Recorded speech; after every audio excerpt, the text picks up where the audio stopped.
ان کا نتیجہ پاکستان کے لیے اچھا نہیں نکلا. اب وہ جنگ کا مسئلہ ہو، سن 65 کی جنگ ہو، یا 71 کا جنگ ہو، یا عمران پروجیکٹ ہو، افغانستان کا مسئلہ ہو، یا ہندوستان کا مسئلہ ہو، یا کشمیر کا ہو، کسی بھی مسئلے پہ آپ دیکھ لیجیے، جو بھی پروجیکٹ جس طرح بھی پالیسی پہ اصرار کیا ہے، اس کا نتیجہ اچھا نہیں نکلا، اور اس کی سزا جو ہے عام آدمی کو مل رہی ہے.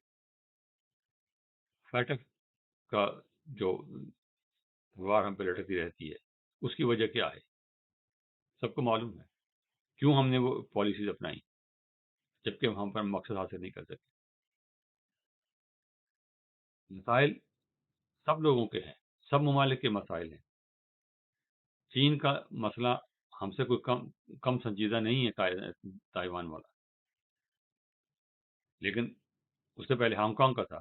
چین اگر چاہے تو ہانگ کانگ پہ قبضہ کر سکتا تھا، لیکن انہوں نے 1997 تک انتظار کیا کہ بلاخر جائیں گے انگلستان والے اور یہ ہمارے حوالے کرنا پڑے گا. تائیوان کا بھی وہ انتظار کریں گے. ہم بے صبری کے شکار رہے ہیں، اور ابھی بھی ہیں کہ فوراً پکڑو، فوراً کرو، فوراً کشمیر آج ہی دے دو. نہیں لے سکے.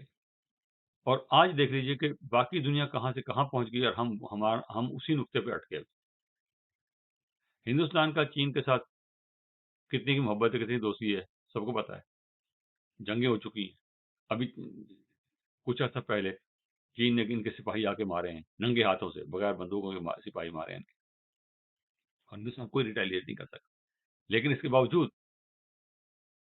ہندوستان کی تجارت جو ہے وہ چین کے ساتھ چل رہی ہے.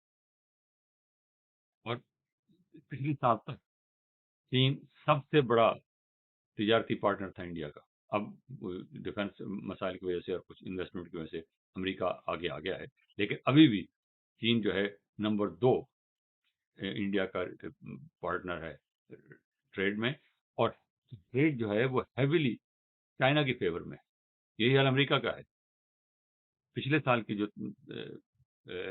تجارت ہے چین کی اور امریکہ کی 692 ارب ڈالر ہے. 692 ارب ڈالر. اس میں سے 580 کے قریب چائنا کی ایکسپورٹ امریکہ کو ہیں، اور امریکہ کی جو ایکسپورٹ ہے چین کی طرف وہ 100 سے کچھ اوپر ہے. فگر میں تھوڑی بہت آگے پیچھے بات ہو سکتی ہے، وہ ڈیپینڈ کرتا ہے کہاں سے، لیکن ٹوٹل فگر جو ہے وہ 672 ہے، 692 ہے. اور چائنا کی ایکسپورٹ جو ہے balance of trade heavily, very heavily وہ چائنا کی فیور میں ہے.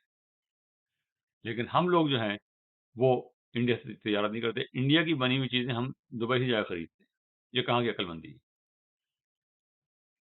پھر کنیکٹیوٹی کا اتنا پرانا ہمارا مطالبہ ہے سول لیڈرشپ کہ آپ کنیکٹیوٹی جو ہیں وہ کنیکٹیوٹی ہب بنائیں اس کو، لیکن ہم مصر رہے نہیں کرنے دیا. شاہ ایران جو ہے وہ ہم سے راستہ مانگتا تھا کہ ہم انڈیا سے تجارت کرنی ہے. ہم نے کچھ ایسے ٹرک جانے دیے، پھر ہم نے کہا جی ہماری سڑکیں بہت کمزور ہیں، ہم آپ کو ٹرک نہیں جانے دیتے. ہمیں پیسے مل رہے تھے اس کے، لیکن ہمیں کہا انڈیا کو فائدہ نہیں ہونا دینا. سوویت یونین ٹوٹ گیا، سینٹرل ایشیا کے ساتھ آپ کا تھا وہ اب تک نہیں ہونے دیا. اب آ کے سوچ بدلی ہے، لیکن دنیا کہاں سے کہاں پہنچ گیا. ہم اس بس کی تلاش میں جو بس اسٹیشن جا چکی. اسی طرح افغانستان میں سویلین لیڈرشپ نے کہا کہ جو حکومت بنی ہوئی ہے آپ اس کو قبول کریں، اس کے ساتھ کام کریں. افغانستان نے کبھی پاکستان کو تسلیم نہیں کیا.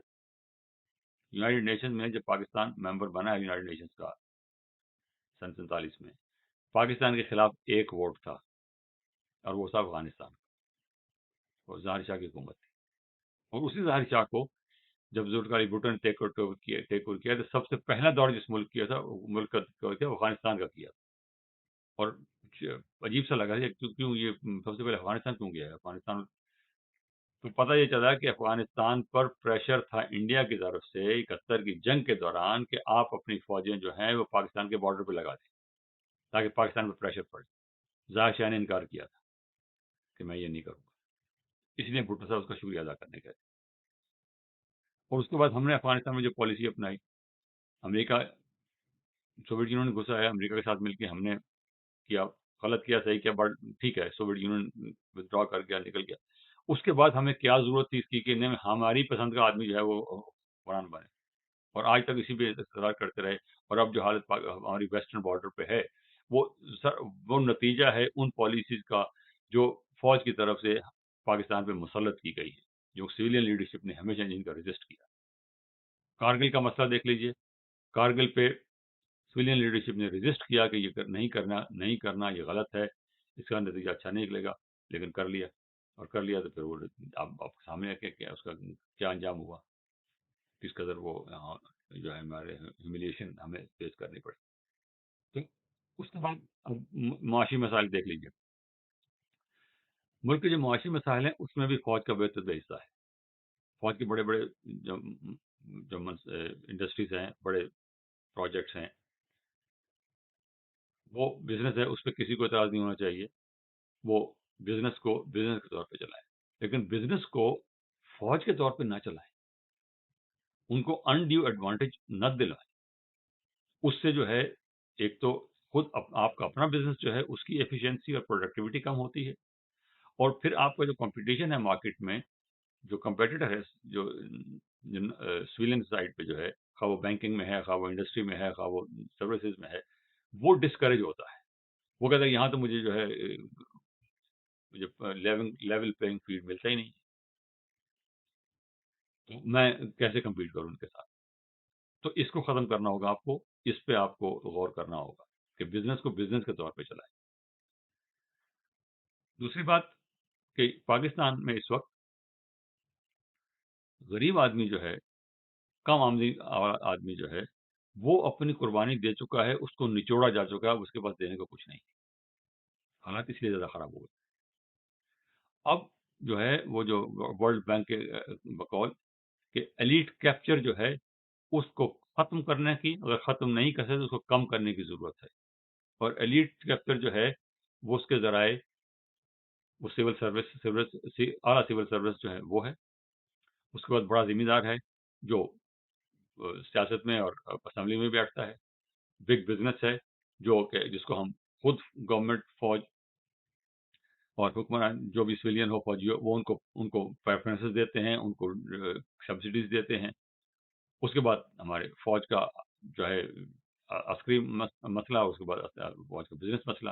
اور بزنس مسئلے میں جو ہے جو سب سے ویزیبل چیز نظر آتی ہے وہ آپ کا ڈی ایچ اے ہے. یہ سب کو نظر آتا ہے، اس پہ ریزنٹمنٹ ہے. اس کو آپ کو کم کرنا ہوگا. 18 امینڈمنٹ کے بعد فیڈرل گورنمنٹ آدھی رہنی چاہیے تھی، وہ آدھی کی بجائے ڈبل ہو گئی. سبسڈیز کا عالم یہ ہے کہ پچھلے سال آڈیٹر جنرل ہمارے دوست ہیں ریٹائرڈ، ان کے بتا تھا کہ 500 بلین روپیہ جو ہے وہ سالانہ نقصان میں جاتا ہے جو state of own agency business ہے اس میں. اس دفعہ پرائم منسٹر نے اس سال جو پرائم منسٹر نے فگر دیے ہیں وہ 600 بلین ہے. 600 بلین روپیہ جو ہے وہ ہم جو ہے it's going down the drain, بالکل بیکار جا رہا ہے، کسی کو فائدہ نہیں ہو رہا. لیکن آپ انڈسٹری کو نہ اس کو ریشنلائز کر سکتے ہیں، نہ ان کو آپ کو ڈی نیشنلائز کر سکتے ہیں، نہ ان کو پرائیویٹائز کر سکتے ہیں. نہیں کریں گے تو یہ سلسلہ نہیں چل سکتا. بیسک بات یہ ہے کہ جس طرح ہے سلسلہ، خواہ وہ سیاسی ہے، خواہ وہ معاشی ہے، خواہ وہ فارن ریلیشنز کا ہے، خواہ وہ لون لینے کا ہے، یہ مزید اس طرح نہیں چل سکتا. اس کو فنڈامنٹلی اسٹرکچرلی آپ کو ریفارم کرنا پڑے گا. اور اسٹرکچرل ریفارم جو ہیں وہ اب انیویٹیبل ہے. آپ کم از کم ریئل اسٹیٹ کو روکیے جس میں کہ آپ کو بلینز آف ڈالرز جو ہے وہ اس میں پھنسا ہوا ہے، جو ٹوٹلی نان ڈیولپمنٹل ہے. اس سے نہ کوئی جاب کریٹ ہوتی ہیں، نہ اس سے کوئی ایکسپورٹس ہوتی ہیں، نہ اس سے کوئی کسی کو فائدہ ہوتا ہے. اس پہ کم از کم 5 سال کے لیے بحریہ ٹاؤن اور ڈی ایچ اے میں جو پیلسز بن رہے ہیں ان کی کنسٹرکشن پہ پابندی لگائیے، اور ان کو پابند کیجئے کہ اگر آپ نے کنسٹرکشن کرنی ہے تو 5 اور 10 مرلے سے زیادہ بڑا گھر آپ نہیں بنائیں گے. آپ دیکھیں گے کتنا پیسہ جو ہے اس سیکٹر سے نکل کر جو بزنس کی طرف جائے گا، انڈسٹری کی طرف جائے گا. ان سے ٹیکس وصول کیجئے. آپ کو سب کو معلوم ہے، یہ کوئی سیکرٹ نہیں ہے، سب کو معلوم ہے کہ 1 کروڑ کا پلاٹ بکتا ہے اور کاغذوں میں جو ہے وہ 40 لاکھ 30 لاکھ دکھایا جاتا ہے، اسی پہ ٹیکس دیا جاتا ہے، اور سب کو پتا ہے کہ 1 کروڑ کا پلاٹ ہے، کیونکہ بیچنے والے جو بیچنے والے ہیں جو ان کو فائدہ ہوتا ہے، وہ خود سول سرونٹ ہیں، وہ فوجی ہیں، وہ بگ بزنس ہیں، وہ پولیٹیشینز ہیں، ان کے پولیٹیکل کنیکشنز ہیں. تو اس چیز کو جب تک ختم نہیں کریں گے، ان چیزوں کو جب تک ختم نہیں کریں گے، ہم آگے نہیں بڑھ سکتے. پرائیویٹ سیکٹر کو انکریج کریں، پرائیویٹ سیکٹر جو ہے فورن انویسٹمنٹ کو انکریج کریں. ابھی آپ نے ایک پروگرام دیا ہے، آئی ہوپ کہ وہ زراعت کے لیے جو لیمپ کے نام سے جو آپ نے ہے، land information and management system, وہ بہت اچھا ہے، پیپر پہ بہت اچھا لگتا ہے، امید ہے کہ آگے بھی چلے گا. تو لیکن اس کو ایکسپینڈ کیجیے ان چیزوں کو، اور فورن انویسٹمنٹ لائیے، اور جو کچھ آپ نے ایکسپیریمنٹ کیے ہیں، سیاسی ایکسپیریمنٹ، پلیز اس سے ودرا کر لیجیے. پالیسیز ڈکٹیٹ مت کیجیے. آپ کی جو پالیسیز ہیں ان کا نتیجہ اچھا نہیں نکلا، اور یہ آپ کو بھی معلوم ہے. آپ پاکستان کے مالک نہیں ہیں. پاکستان کے مالک پاکستان کا کسان ہے، پاکستان کا مزدور ہے، پاکستان کا عام شہری ہے جو محنت مزدوری کرتا ہے. آپ کو پتہ ہے جو ہمارا ایلیٹ ہے وہ کما کے نہیں کھاتا،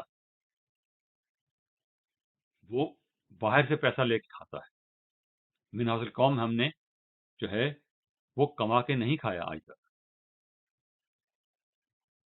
مزدور کسان کام کرتا ہے، لیکن جو اوپر بیٹھا ہے اس کا سارا جو سلسلہ ہے وہ یا باہر سے قرضوں سے ہے، یا قرضے لے کے قرضے معاف کروانے سے ہے، یا پھر اسی وہاں یہیں سے جو پیسے لے کے یوکھا کے زمانے میں سلسلہ تھا، پی آئی ڈی سی انڈسٹری لگاتی تھی، انڈسٹری جو تھی وہ لگا کے ان کو پرائیویٹ سیکٹر کے حوالے کر دیتی تھی کہ آپ انڈسٹری چلائیں. وہ اپنا جو ہے وہ انڈر انوائسنگ کر کے پیسہ جو باہر لے جاتے تھے، اس کے بعد پھر تھوڑا سا اسکیم آ جاتی تھی کہ پیسہ اندر لیں، وہ پیسہ پھر اندر آ جاتا تھا، اور اندر لا کے پھر اس کو اس میں انویسٹ کرتے تھے. تو یہ سلسلہ جو ہے، یہ کوئی جو میں یہ باتیں کہہ رہا ہوں یہ کوئی سیکرٹ نہیں ہے. کوئی بھی گورنمنٹ سرونٹ جو ہے جو کسی سینئر پوزیشن پہ، یہ آپ کو بتا دے گا. آپ کو سب ان باتوں کا پتہ ہے. پلیز ان پر عمل کیجئے، جو بدیہی حقائق ہیں ان کو ایکسیپٹ کیجئے، اور اس ملک پہ اب رحم کیجئے. مزید اس میں سخت نہیں ہے کہ یہ ہمارے جو پالیسیز ہیں ان کو آگے بڑھا سکے. Thank you very much. خدا حافظ.